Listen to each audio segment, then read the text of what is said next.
할렐루야. 오늘 예배하는 성도님들에게 주 예수의 은혜가 있기를, 또 예배와 말씀과 기도를 통해 거룩해져가는 은혜가 있기를 우리 주 예수 그리스도 이름으로 축복합니다. 틀려도 괜찮아 라는 노래가 있습니다. 혹시 아시나요? 틀려도 괜찮아 라는 노래가 있습니다. 제가 가사를 한번 읽어드릴게요. 틀려도 괜찮아, 정말 괜찮아. 제가 사실 노래를 불러드리려고 했는데 노래가 너무 어렵더라고요. 그래서 가사를 읽어드릴게요. 네, 틀려도 괜찮아, 정말 괜찮아. 틀릴까봐 너무 망설이지 마. 틀리면서 배우는 거야. 틀려도 괜찮아, 손 들고 말해. 틀려도 괜찮아, 정말 괜찮아. 그러면서 배우는 거야. 어느 날 첫째 아이와 둘째 아이가 이 노래를 부르는 것을 듣게 되었습니다. 들으면서 얘네들이 그냥 지어서 부르는 노래인가? 라는 생각이 들었죠. 또 원래 이런 노래가 아닌 것 같은데 라는 생각도 들었습니다. 이 노래를 어디서 배웠냐고 물어봤습니다. 그랬더니 어린이집에서 배웠답니다. 뭐 이런 노래가 다 있지? 라는 생각이 들었죠. 아내 직업이 어린이 교사이기에 어린이집 교사이기에 아내에게 어린이집에서 이런 노래를 불러? 라고 물어봤죠. 그런데 이 아이들이 이 노래를 참 좋아한답니다. 그리고 어린이집에서 자주 부른답니다. 또 초등학교에서도 가끔 부른다고 합니다. 그래서 이유가 있냐고 물어봤죠. 그랬더니 아이들을 교육하기에 참 좋은 노래라고 합니다. 그래서 이렇게 자주 부른다고 하는데요. 노래 중에 교육하기 위한 노래가 있다는 사실을 제가 알고 있었지만 이 일로 인해서 노래 중에 교육하기 위한 노래가 있다는 사실을 다시 한번 깨닫게 되었습니다. 그런데 교육을 위한 노래 중에 영적인 교육을 위한 노래도 있다라는 거예요. 본문을 보시면 영적인 교육을 위한 노래가 언급되어 있는데요. 이 노래는 바로 모세의 노래입니다. 즉 모세는 이스라엘 앞에서 노래를 부르고 있죠. 사랑하는 성도 여러분, 모든 교육에는 목적이 있습니다. 목적 없는 교육은 없죠. 마찬가지입니다. 모세가 이스라엘 앞에서 노래하는데 이들에게 노래하는 목적이 있었다라는 거예요. 그 목적은 이스라엘에게 영적인 부분을 교육하기 위함이었죠. 신명기 31장 22절의 말씀을 보시면 이와 관련해서 이렇게 기록하고 있습니다. 자, 신명기 31장 22절의 말씀 다 같이 한번 읽어보겠습니다. 시작. 그러므로 모세가 그날 이 노래를 써서 이스라엘 자손들에게 가르쳤더라. 아멘. 그렇다면 모세는 이스라엘에게 구체적으로 무엇을 교육하기 위해 노래했을까요? 우리가 본문을 통해서 함께 살펴보겠습니다. 본문에 기록된 내용을 보시면 조금 암울한 내용이 기록된 것을 보게 됩니다. 그 내용 중 첫 번째 내용은 이스라엘이 죄를 지었다고 고발하는 내용이죠. 열방에서 하나님과 특별한 관계를 맺고 있었던 나라, 민족이 있었습니다. 그 대상은 바로 이스라엘이었죠. 즉 이스라엘은 하나님과 사랑의 언약을 맺고 있었습니다. 이스라엘이 하나님과 언약을 맺게 된 것은 타 민족보다 어떤 탁월함이 있었기 때문도 아니고 또 하나님께 그럴 만한 행동을 했기 때문도 아니었습니다. 하나님께서 전적으로 은혜를 베풀어 주셨기에 이스라엘이 하나님과 언약을 맺게 된 것이었죠.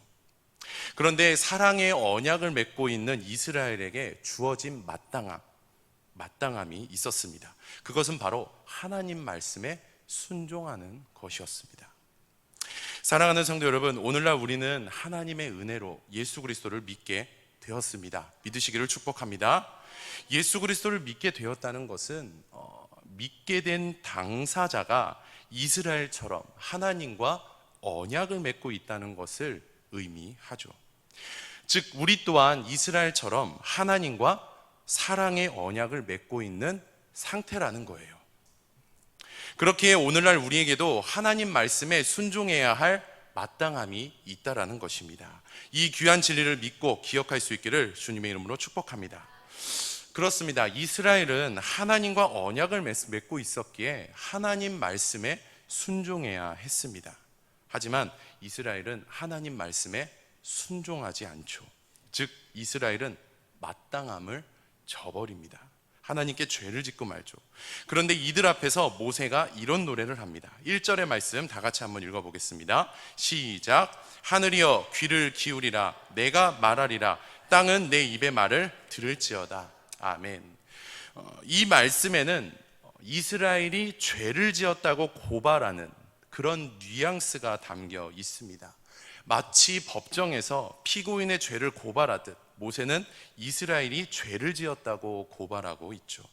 이처럼 본문에는 모세가 이스라엘의 죄를 고발하는 암울한 내용이 기록되어 있습니다. 그리고 본문에 기록된 암울한 내용 중 두 번째 내용은 이스라엘이 하나님을 잊었다는 내용입니다. 앞서 말씀드렸듯이 하나님과 이스라엘의 관계는 언약 관계입니다.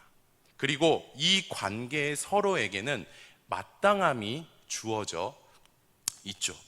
즉 마땅함은 이스라엘에게만 주어진 것이 아니라 하나님께도 주어져 있었죠. 하나님께서도 이스라엘에게 행해야 할 마땅함이 있었다라는 거예요. 하나님께 주어진 마땅함은 이스라엘과 영원히 동행하는 것이었죠. 4절의 말씀 다 같이 한번 읽어보겠습니다. 시작. 그는 반석이시니 그가 하신 일이 완전하고 그의 모든 길이 정의롭고 진실하고 거짓이 없으신 하나님이시니 공의로우시고 바르시도다. 아멘. 이 말씀은 하나님께서는 신실하시고 완전한 분이시라는 말씀입니다. 하나님께서는 이스라엘과 맺으신 언약에 대해서 신실하십니다. 거짓이 하나도 없으시고요, 변함이 없으신 신실한 분이십니다. 그래서 하나님께서는 이스라엘과 동행하실 때 그냥 동행하신 것이 아니라 신실함으로 동행하셨다라는 거예요. 그리고 하나님께서는 단 하나의 흠도 없이 완전함으로 온 우주 만물을 통치하시는 완전한 분이십니다. 그래서 하나님께서는 온 우주 만물을 통치하시는 그 완전성을 드러내시며 이스라엘과 동행하셨다라는 거예요. 이처럼 이스라엘은 하나님의 은혜를 입으며 하나님께로부터 은혜를 받으며 살아왔고 살았다라는 겁니다. 사랑하는 성도 여러분, 살다 보면 누군가가 그리울 때가 있습니다. 저 역시 요즘 그리운 사람들이 많은데요, 그중 한 분은 할아버지입니다. 지금은 계시지 않기에 보고 싶어도 볼 수 없습니다. 92세, 92세에 돌아가셨는데요. 할아버지께서는 저희 집에 자주 오셨고 또 오시면 오랫동안 머물러 계셨습니다.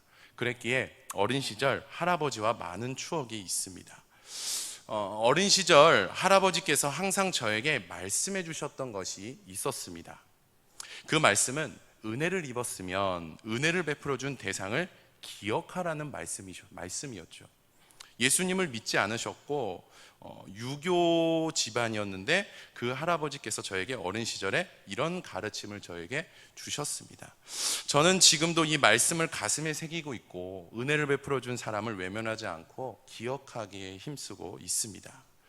어느 날 성경을 보고 듣고 배우고 연구하는 과정 가운데 성령께서 이런 깨달음을 주셨습니다.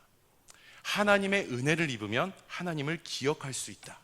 하나님의 은혜를 입었기에 하나님을 기억해야 한다. 이것은 하나님께서 성경을 통해 우리에게 가르쳐 주시는 신앙생활 중 하나입니다. 또 우리가 신명기 말씀을 묵상하며 발견할 수 있는 영적 교훈이기도 하죠. 이 진리가 믿어지고 적용되는 은혜가 있기를 주님의 이름으로 축복합니다. 그렇습니다. 이스라엘은 하나님께로부터 은혜를 입었습니다. 그렇기에 이스라엘은 하나님을 기억해야 했죠. 그런데 이스라엘이 하나님을 기억했을까요? 기억하지 않았을까요? 이스라엘은 하나님을 기억하지 않았습니다. 하나님을 기억할 때 하나님 말씀에 순종하는 일을 만들어낼 수 있는 반면 기억하지 않으면 결코 하나님 말씀에 순종하는 일을 만들어낼 수 없습니다. 이스라엘이 하나님을 기억하지 않았는데 기억하지 않은 결과 하나님 말씀에 순종하지 않습니다. 하나님을 배반하고 말죠. 등을 돌립니다. 하나님을 배반한 모습이 본문 5절과 6절에 이렇게 기록되어 있습니다. 5절과 6절의 말씀 우리 다 같이 한번 읽어보겠습니다. 시작.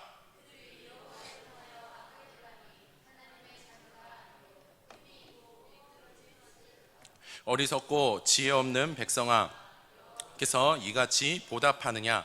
그는 내 아버지시요 너를 지으신 이가 아니시냐?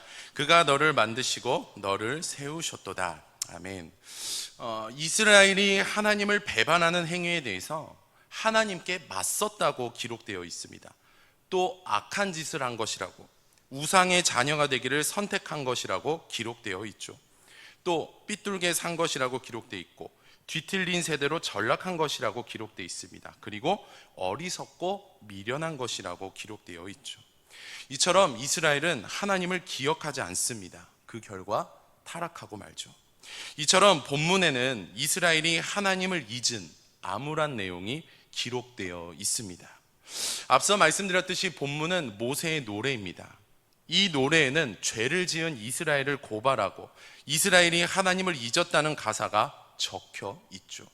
그런데 이 가사만을 보면 노래 분위기가 참으로 암울해 보입니다.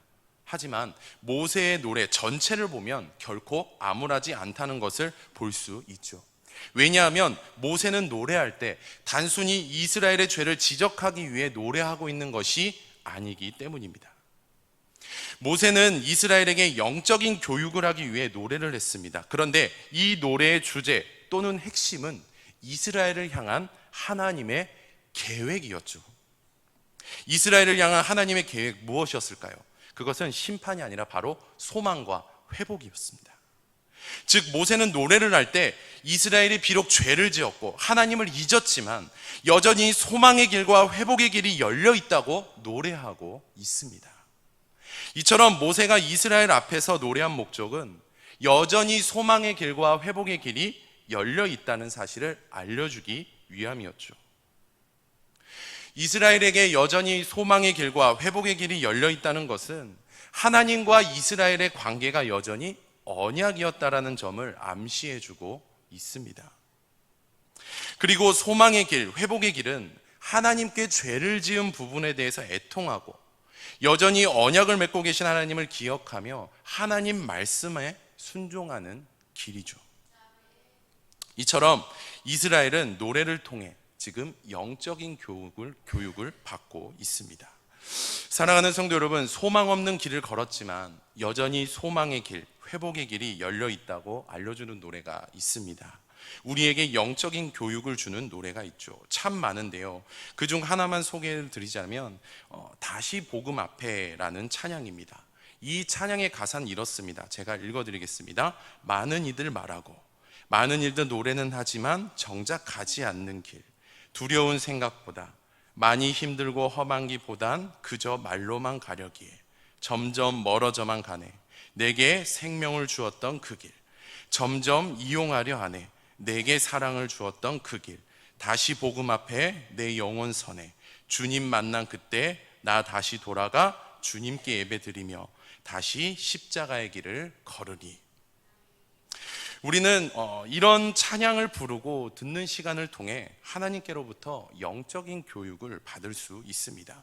그리고 이 교육을 통해 우리가 지은 죄에 대해서 애통하고 하나님을 기억하며 하나님 말씀에 순종하는 길을 걸을 수 있죠. 이처럼 우리에게 찬양을 부르고 듣는 것이 매우 중요합니다. 매 순간 찬양을 통해 영적인 교육을 받는 은혜가 있기를 주님의 이름으로 축복합니다.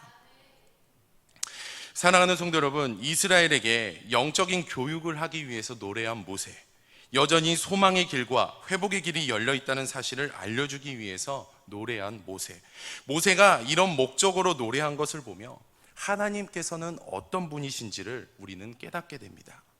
하나님께서는 어떤 분이실까요? 우리 하나님께서는 첫째로 사랑이십니다. 하나님께서는 자기 백성, 자녀들을 공의로서도 다스리시지만 사랑으로도 다스리십니다. 그러면서 결국에는 사랑으로 인도하시죠. 이처럼 하나님께서는 사랑의 하나님입니다. 그리고 우리 하나님은 둘째로 언약에 신실하십니다. 앞서 말씀드렸듯이 이스라엘은 하나님과 사랑의 언약을 맺고 있었습니다. 그런데 이스라엘을 포함해 오늘날에도 하나님과 언약을 맺고 있는 대상이 있죠. 그 대상은 바로 예수 그리스도를 믿는 모든 자들입니다. 이스라엘과 예수 그리스도를 믿는 자들과 언약을 맺고 계신 하나님께서는 완전한 분이십니다. 하지만 하나님의 백성, 자녀는 완전하지 않죠. 연약함도 있고 교만함도 있습니다. 그렇기에 때로는 하나님 말씀에 순종하지 않을 때도 있고 못할 때도 있죠.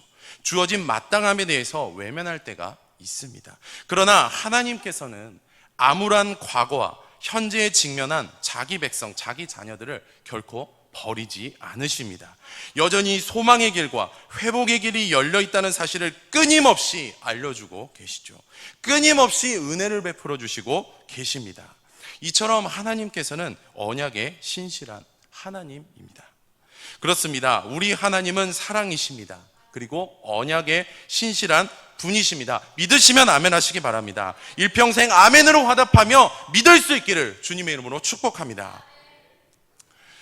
우리 모두에게는 이스라엘처럼 암울한 과거가 있습니다. 즉 하나님께 죄를 지었던 과거, 하나님을 잊었던 과거 말이죠. 그리고 어쩌면 이 암울한 과거가 현재 우리의 모습일 수도 있습니다. 이스라엘처럼 말이죠.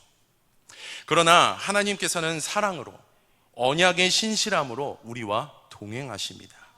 또 영적인 교육을 통해 끊임없이 소망의 길과 회복의 길을 알려주고 계시죠. 예배와 말씀과 기도와 찬양, 큐티 등등을 통해서 말입니다. 하나님께서는 매 순간 이와 같은 은혜를 우리에게 베풀어 주고 계십니다. 그리고 앞으로도 끊임없이 은혜를 베풀어 주실 것입니다. 주님께서 재림하시는 그날까지 말이죠. 이처럼 하나님께서는 우리에게 사랑으로 반응하고 계십니다. 또 우리와 맺은 언약에 대해서 신실하게 반응하고 계시죠. 그렇게 우리도 하나님과 맺고 있는 언약에 대해서 신실하게 반응할 줄 알아야 합니다. 언약에 대해서 신실하게 반응한다는 것은 주어진 마땅함대로 행하는 것을 말하는데요. 주어진 마땅한 것은 바로 제가 서두에 말씀드렸듯이 우리에게 주어진 마땅함은 하나님 말씀에 순종하는 것입니다. 그런데 우리에게 주어진 마땅함은 단순히 복을 받기 위해서 조건을 달고 행하는 그런 마땅함이 아닙니다. 즉 하나님께 복을 받기 위해 순종하는 것이 아니죠. 또 우리에게 주어진 마땅함은 하나님을 기억하는 훈련을 통해서 습관화된 마땅함이 되어야 합니다. 하나님을 기억하는 훈련을 통해서 습관화된 마땅함이 되어야 한다는 것이죠. 즉 하나님 말씀에 순종하기 위해서 우리는 늘 하나님을 기억하기에 애써야 하는 것이죠.